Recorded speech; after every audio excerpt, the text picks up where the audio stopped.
Nell Jones, 14 years old.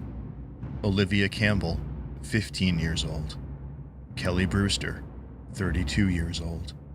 Martin Hett, 29 years old. Angelica and Marcin Klis, married couple in their 40s from Poland.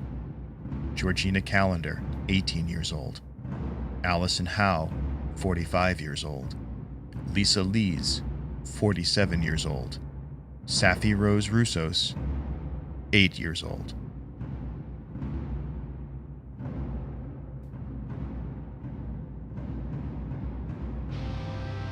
This is an incomplete list. There are at least twice as many dead, 5 times as many injured, and 29 times as many traumatized from the Islamic terrorist attack on Monday night.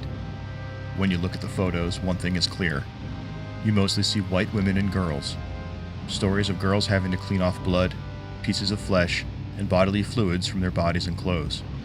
Young girls who are still missing. Girls whose lives will never, ever be the same. Who struggle with PTSD for the rest of their days. Is there something different about this attack?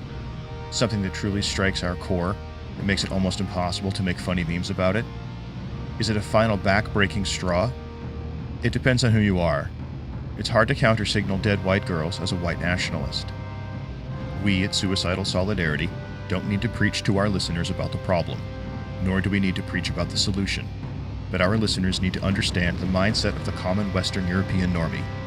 More importantly, our listeners need to understand the immense political mountain that European nationalists and patriots must climb.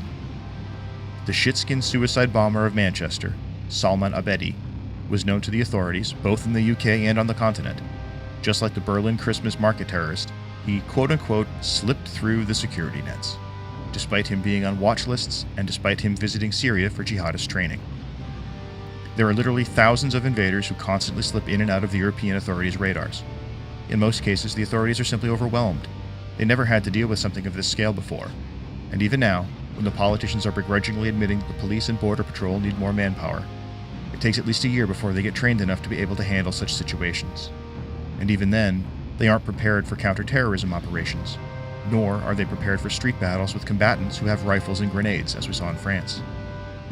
The female German Minister of Defense, Ursula von der Leyen, is currently focusing all of her energy on removing all symbols and references to the German military forces of World War II from German military barracks and stations. The British law enforcement are putting at least as much effort into prosecuting anti-Muslim hate speech as they are into fighting third world violence. All mainstream media are focused on convincing the public to carry on exactly as before. Don't rock the boat. Don't get mad. Don't react at all. Besides expressing shock and offering empty prayers on social media. And even then, don't express too much shock in the wrong direction, or else you'll end up being investigated for racial antagonism, such as the case of Katie Hopkins in the UK, who is being investigated for hate speech for calling for a quote-unquote final solution to the shitskin problem, in so many words.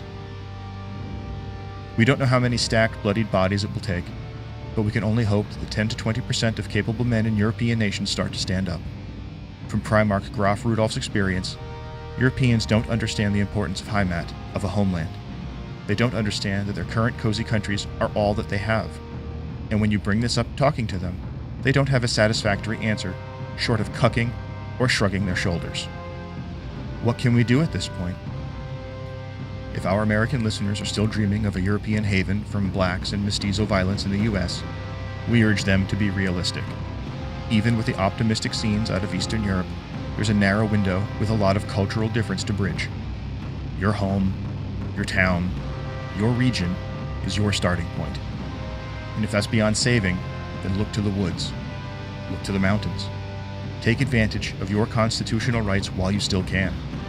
German citizens are gearing up to defend themselves against rapist invaders and murderers with pepper spray and blank guns. British citizens probably don't even have these options. We love our European cousins, but we can't make those horses drink. Focus on you, focus on your own. Keep your loved ones close.